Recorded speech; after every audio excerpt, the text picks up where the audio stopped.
Hello, everybody, and welcome to Legacy's Journey, where we talk about creating what outlives you. Of course, I'm your host. It's your boy, it's Cameron. And I'm super excited for the guest that we have here today. This person is just near and dear to my heart. I met them last year, and we already got tons of laughs and inside jokes. This is just about to be awesome. So, introducing, and you can see her here. She's already smiling.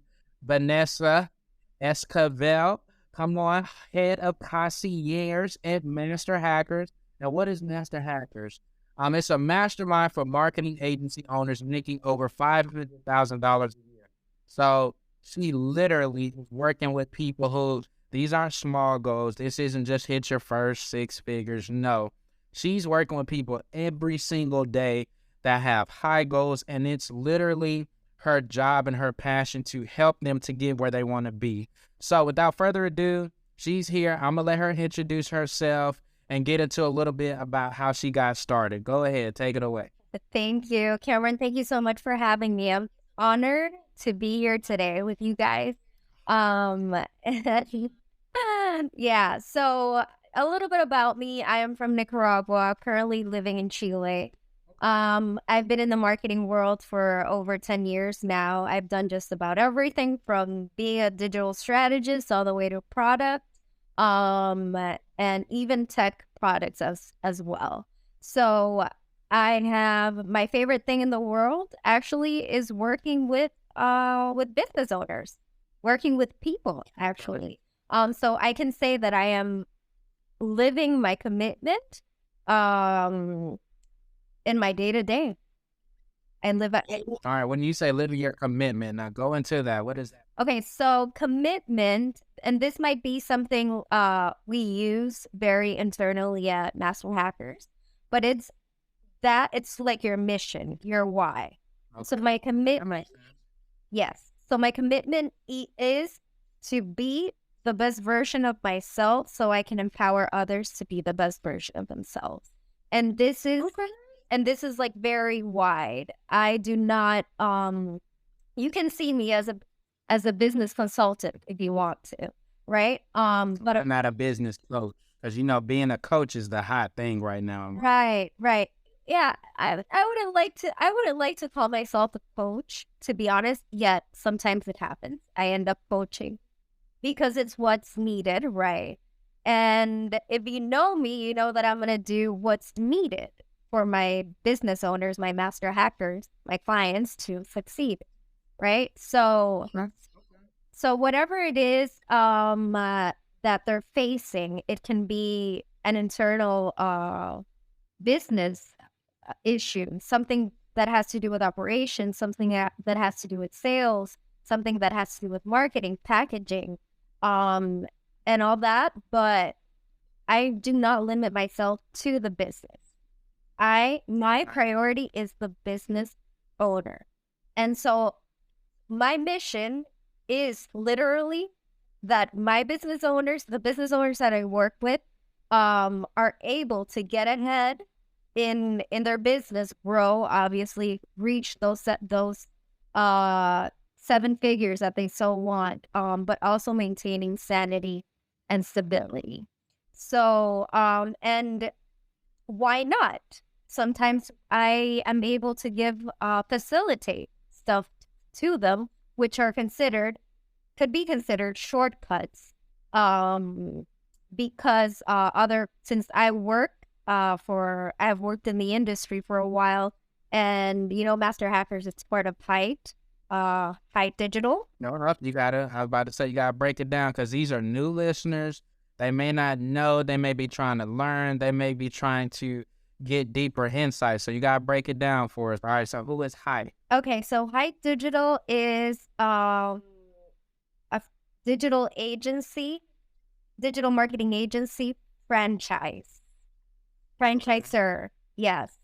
So we do fulfillment for franchisees. So imagine Chick-fil-A, but for marketing agencies. Hey, you know what? Since I'm in Atlanta, you can never go wrong with Chick-fil-A. We literally call it God's chicken. Exactly. Yeah. So yeah, that's what it is, and just like Chick-fil-A, we're really big on culture and stuff. So, yeah, having all of the resources, we manage at Height. We manage, or we help 24.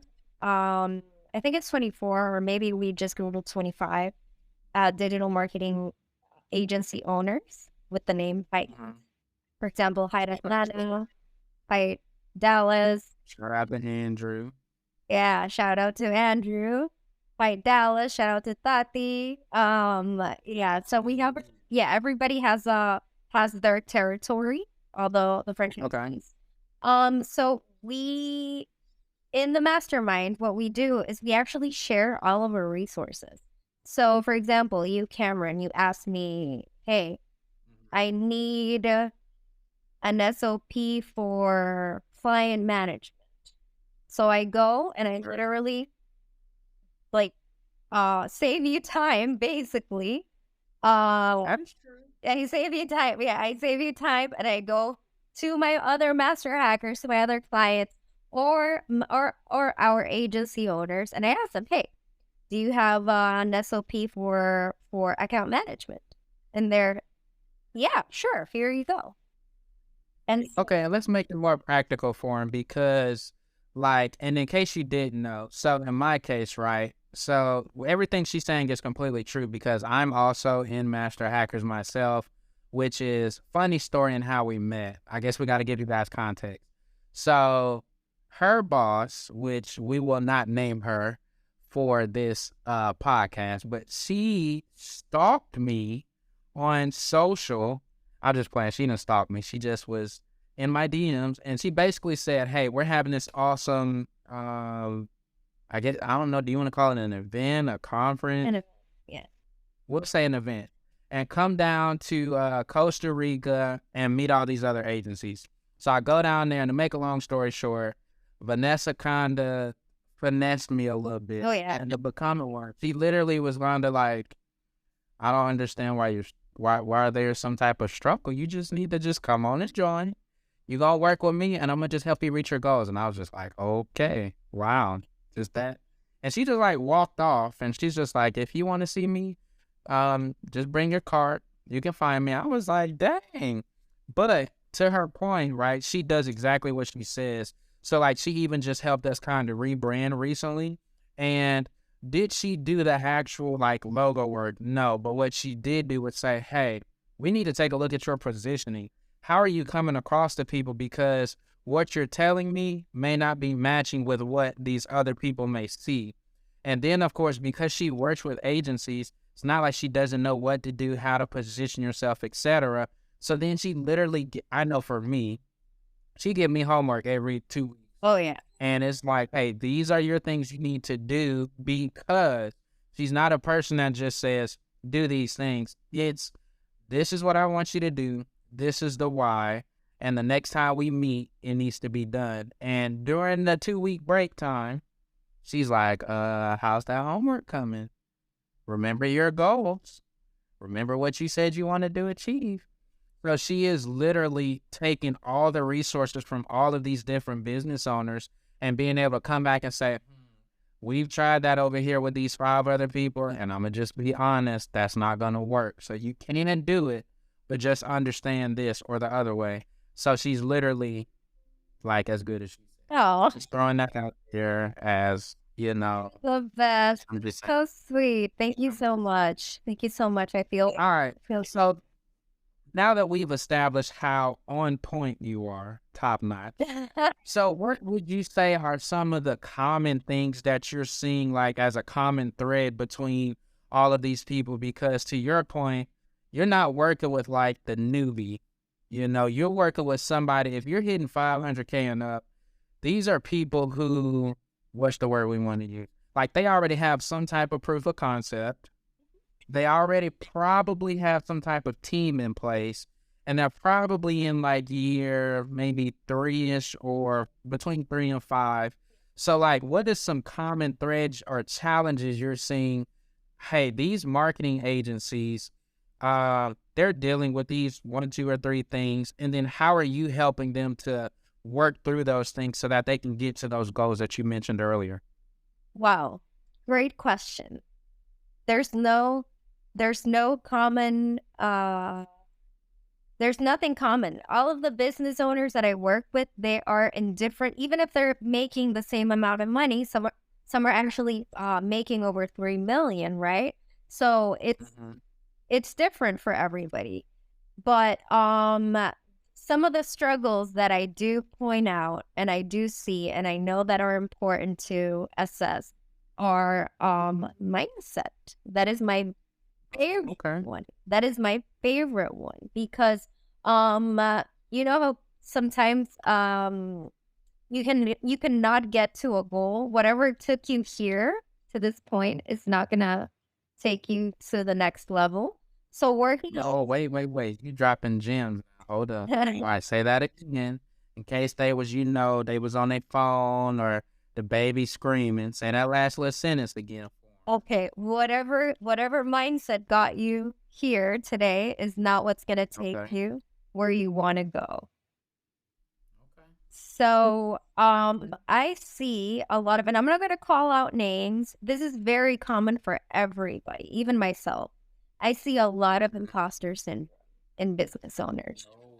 Yes. And these are people who you're telling me it's somebody who's making $1 million in dealing with imposter syndrome. Yeah. Absolutely. But you're making $1 million, like. The small business owners or medium business owners or large business owners, they at each level as they grow, they reach how can I say this? I don't want to another level, another devil. That's the easiest way that I can put it for you. So even if you're making $1 million, some business owners are like, oh my gosh, my next step. What's my next step? I have to move forward and I don't feel comfortable moving from 1 million to 2 million. How do I do this? I can't do this. I'm not capable. Right? So I see that a lot. And it's something. So then how do you, I guess, help them to, I don't know if it will be calm down or see their potential? Yeah, well, that actually depends a lot on the openness of the business owner. Something that I do want to note is that I try to make, I try to build a very good foundation, a very good relationship with my clients, so that when these situations come, and I feel that they're not reaching their goals or are not aiming higher because they are scared or having imposter syndrome, I just tell them right off the bat, hey, snap out of it.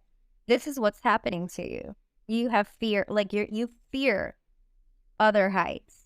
You fear other levels.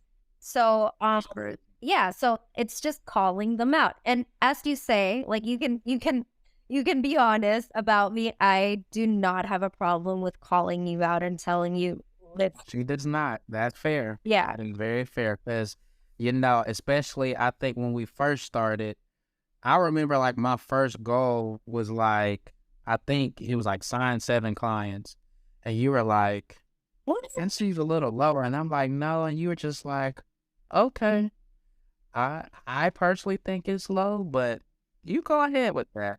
And then I did it and you were like, I mean, I'm going to celebrate with you, but I'm not surprised because I saw what you were doing. So, yes, she does not have any problem telling you, hey, aim higher. And I think one of the biggest things I learned from you, which I'm still working on, is even if you aim higher and you don't hit it, it's okay because the journey isn't aiming higher, not necessarily always. You just have to hit the target or you're a failure. And I know for some, I'll speak for myself.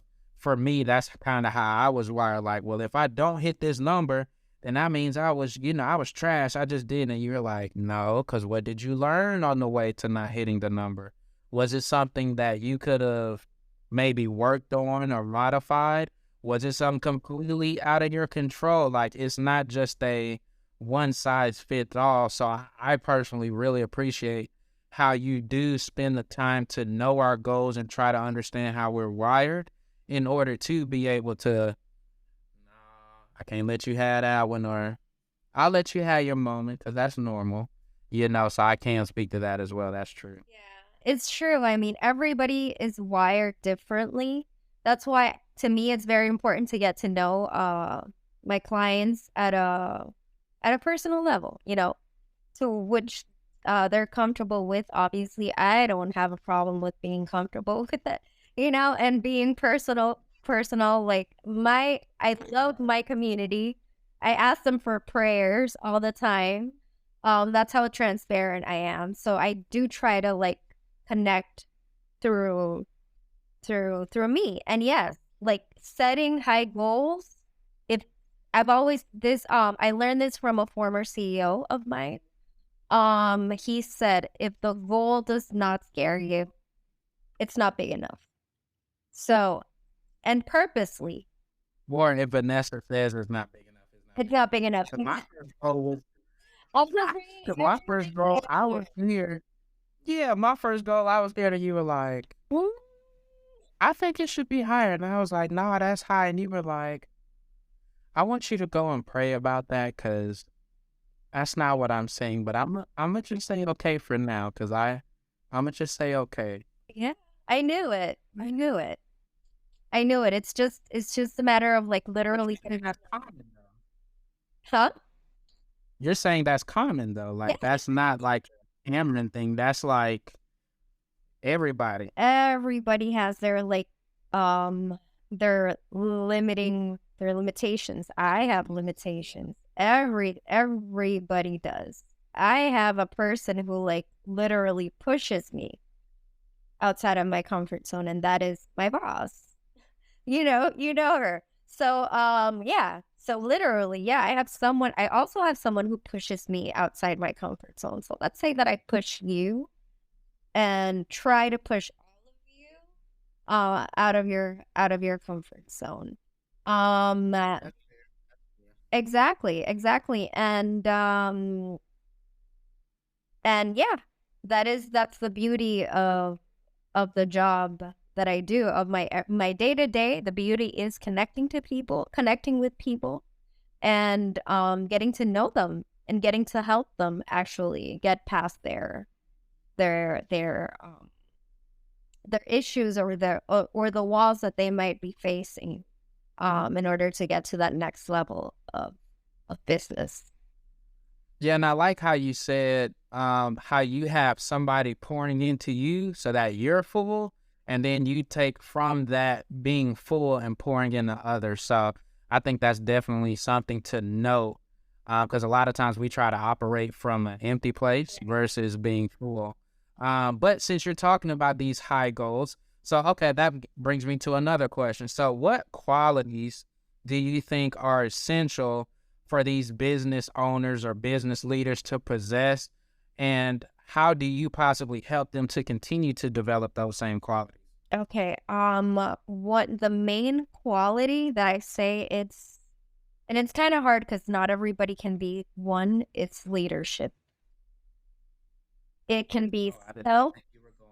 self leadership, like good leadership with your team. And there's a really good book that my brother gave to me. It's called "Just Because You Lead, It Doesn't Mean That They Will Follow." So yeah, Oh, okay. yeah. So that is something very, very, very important. That leadership skills, so they can be taught, but I feel that they're underrated. I think underestimated.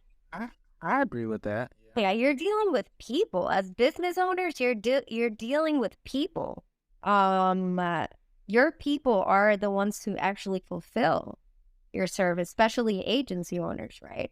So leadership is a huge one. If I cannot trust my leader, uh yeah, there's something definitely wrong there. So how do I do this? I switch roles on them. So for example, I take the role of the employee, which I am. I am. And I'm like, if I was your employee, I would do this, I would think this, and that about you. So I switched. I use my role as an employee and set like try to give them concrete examples on how me like Karen, my boss, and I how we work. We said it. We said it. We said it. Karen and I how we work. So it's just a matter of example. And I think that these kinds of things that you learn, you can only learn in a community, to be honest with you. Because you're telling me like, okay, yeah, what I do is help other business owners, right? But actually they help me too. I learn in every single call. I learn with you. I asked you, what is this? I have no idea. Anything that has to do with accounting and taxes and stuff, I have no idea. So I asked you. And it's like that. It's seriously, it's like in a community, it rolls, the knowledge is shared. Because you teach me, then I go teach somebody else about something in specific. You tell me what you're doing, and I can go and apply that same strategy for somebody else. So that's the beauty of the community. I don't know how people do it. A leader, and I didn't even know it. Dude, I don't know how people do it by themselves, to be honest. Being a business owner, wow. It's hard. Yeah. It's hard. Okay, so I like how you said that. So it sounds like you're talking about a lot of strategy or being strategic in your way to approach your team, or you mentioned operations, branding, marketing, sales. So how do you approach that kind of strategic planning with your clients?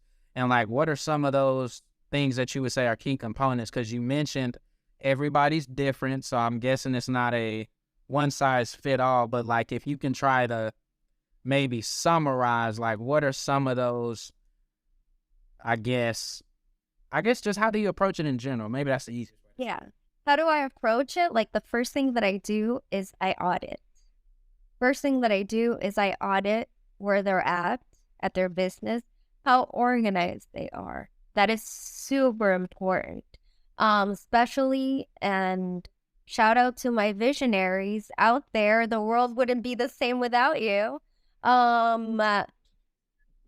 Especially when working with visionaries. Like the majority of business owners are visionaries. What happens? This is amazing. They're the ones that actually have all the great ideas and stuff, but they lack organization. So, okay, wait. You got to back up. So first you got to tell them where you're getting that test from, because I took it, but I can't remember. So visionaries is one of the 4 options. Is that is that Myers-Briggs? No, that's a different personality test. I'm talking about visionary, in the visionary profile in business, the dreamer, the one that says we can do this. The one that says we're gonna do a super cool event of over 300 people and doesn't even know how. And then DM's Cameron. Yeah. Literally. So the visionaries, right? They sometimes, and it's not a fault. Everybody has their strengths and weaknesses, but I have noticed that, for example, if I'm dealing with someone who is extremely an extreme visionary, first thing that I do is I organize them. Simple backlog. I use techniques that I learned in tech in product management, managing a backlog, to actually help them manage themselves and their ideas. I mean, that made me do it. I made you. Exactly. Organize the. I need to write these down. Then you need to break them into, what was the one? Break them into quarters. Right. Then it was, all right, now you need to break them into months. Then you need to organize them based on the type of activity. Exactly. Is it sales? Is it development? And is it your actual skill? So that is true. She's saying everything she's saying, y'all, I can technically pick on me, but she's not. No. Well, I mean, one other thing that I commonly see is like you're a business owner, right? But you want to a lot of business owners, they want to retire early, or they want to live a life of flexibility so that they can spend more time with their family, they can travel, etc. So what I do essentially is basically how to organize themselves, help them how to organize themselves, so that slowly but surely they start like getting more time for themselves. And that is important. And that's why I did that for you. That was an audit so that you knew, you were able to visualize how your time was being distributed, how your efforts are being distributed. For example, don't tell me, you cannot come to tell me, oh, I'm not selling, my sales are like, they're sucking right now. And then I ask you, okay, let me see how many outreaches have you done. Let me see how much time you have spent in sales out of your day to day. So it's for you guys. It's not for me. Organization is key for a business owner, and it's hard. It's hard. It's not an easy thing to do. It's not an easy task. You most likely will need someone who help you out with that, because you can like tell everybody that, yeah, it's hard. Yep. So, all right. So she just gave y'all the key right there. Another gem. The number one, the key component to a successful plan and how she can help you is what is the goal and getting that down. Because that's even something that we turned around and used for our clients. It's not enough to just say, let's just use the bare minimum. Hey, I want to make 500K. But what does that look like? What are those inputs? What does that mean for each department in your organization? Does that mean you have to hire? Like, because there was one time you made me do an exercise because I was like, I think I need to hire somebody. And you were like, I don't know. Let's write out the task. And once I wrote the task, you were like, these 7 tasks, you can just teach your team. These 3, you can keep doing. You only really have 2 tasks that are worth outsourcing, and I don't think that should be a main focus. So there was something I thought I needed, but after you helped me to break it down and list it out and separate and segment, hey, no, Cameron, I think you can wait. Let's kind of push that off. So yeah, exactly. That's organization. Everything is about being organized. Like literally, we broke down each task. Okay, who can do this? Is this an operations task? Is this a marketing task? Is this an assistant? And that, otherwise you were gonna go hire someone to do, God knows, like you would have needed like 4 different profiles, right? So it's just organization to that point is key. If you as a business owner want to like eventually be at peace or reach peace, since I know it's kind of okay, that makes sense. So then how are you measuring the success then? Because, okay, I've done this organization, I put these things in these different segments, but now how do you measure the success of somebody like myself, or how do you help them to track the progress and make the adjustments in real time as okay. So how do we measure success? It'll depend again on the goal, right? If your goal is revenue, then easy way to find out is just like literally measuring how much you've grown and how much the needle has moved per month. And then what is it that we need to do, like you need to do? Because I don't do it for you. I do it with you. So assess that. If it's a different kind of goal, like leisure time or family time, that's a whole different story. I keep my clients accountable on that. So I get to that level of commitment to their lives and stuff. So okay. but there's So everything. okay. So now let's kind of switch the tone a little bit and let's jump into family. Because like I said, we're about talking about family oriented, how to maybe even incorporate them with business, or how can you still keep that balance if that is such a thing. So in your case, like, you're doing all this work for all of these different agencies, and I'm sure there's time differences because you're all throughout the country. So when you're finally off, like, what are some of your favorite things to do to connect, like, with your family or your siblings or your parents on those off days? Yeah. So what I do is I usually get on a phone call with my mom. On a video call with my mom. I I think that's your mom. Is that my mom calling? No, that's downstairs. I'm just gonna let her ring.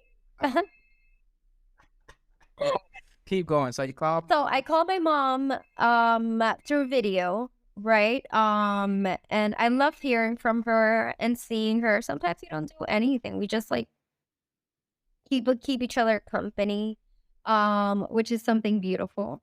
I love that. I love that about our relationship. I try to keep a very close relationship with my family and my siblings. And with my siblings, it's pretty much the same. Maybe not video, but we do communicate daily, like voice notes. And not only that, like we support each other and they help me. You know, like my family, we're very, very tight. So we know that one family member's success is a success of everybody else, of all of the members in the family. And one failure is also a failure to everybody. So, Well, wait. Explain that, because I don't know if I heard that. right. Okay. Sometimes you fail. Sometimes like dreams don't come true. Sometimes like, you fail at what you're doing and it's totally fine. So, in my family, whenever somebody's like going through a rough time, it's comes naturally, but it also feels like a duty, kind of like, hey, if I celebrate you on your good things and you celebrate me on my good things, I'm going to be with you in your bad moments. So that's that. It's like it's such a tight knit that we are affected positively and negatively, even if it's not. Let's say something happens to my brothers, they're not able to reach a specific goal. Like it hurts me, legit. I don't know if it's an overly empathetic person, but like it hits me.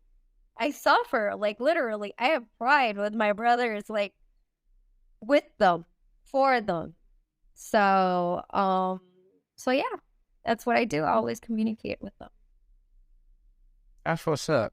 Okay, now to tie that back into business, do you think or have you seen a difference in how maybe somebody who may be married with kids approaches business versus maybe somebody who's single, not married, and doesn't have kind of those same commitments? Do they approach their goals the same?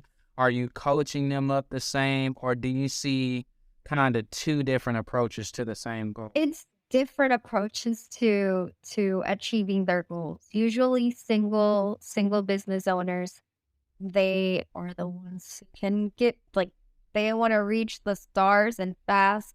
And there's no such thing as I'm talking in general, right? Don't take like, this is from my experience. Right. There's no such thing as work-life balance.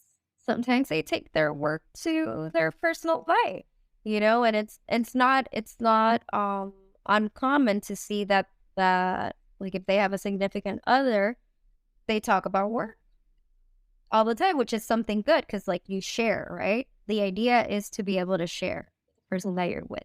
But they do tend to have goals that are really, really like high, with a lot of stakes. They take a lot of risks, obviously, because they don't have a family.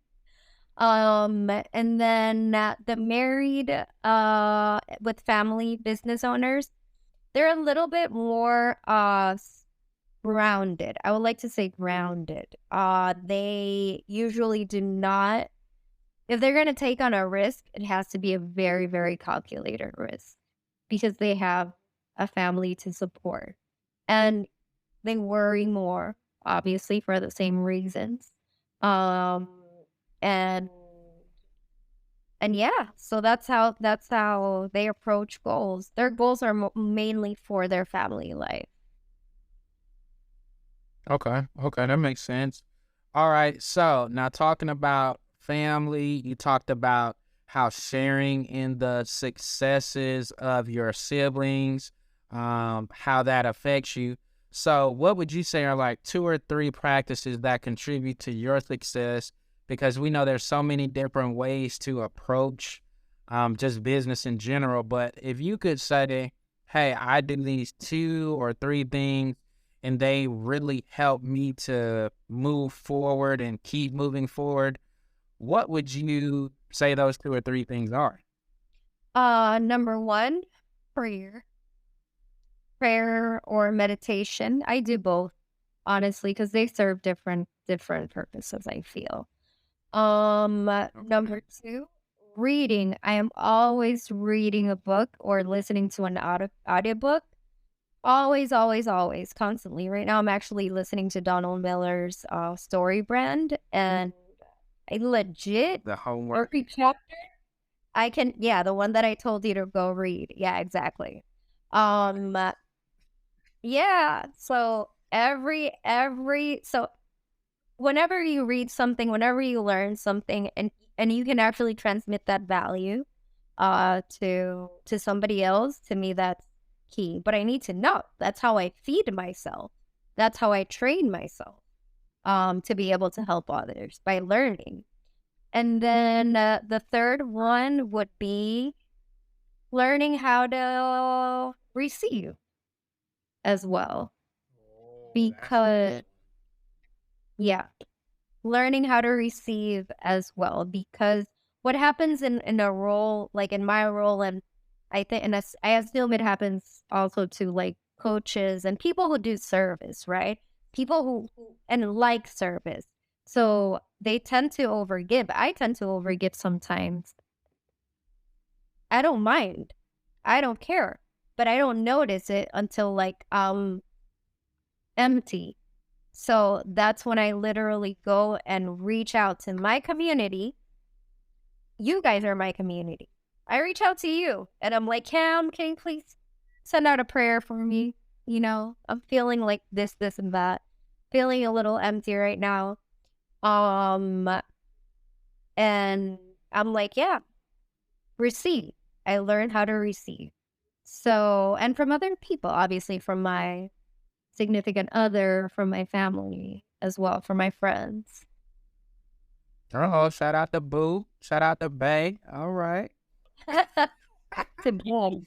All right. So she hit you with prayer, reading, and then just the ability to receive. Okay, cool, cool. So with those 3 things, what would you tell like your high school self or your college self? Like you're where you are now. If I could go back to 18-year-old Vanessa or 22-year-old Vanessa, what would I tell her that I now know that I could have probably said to make my life easier back then? Wow. I would tell her first, I would praise her because her OCD-ness in organization helped her out, helped her future self. Yeah, I used to be very, very like OCD. My list making habits, I made a list for everything I still do.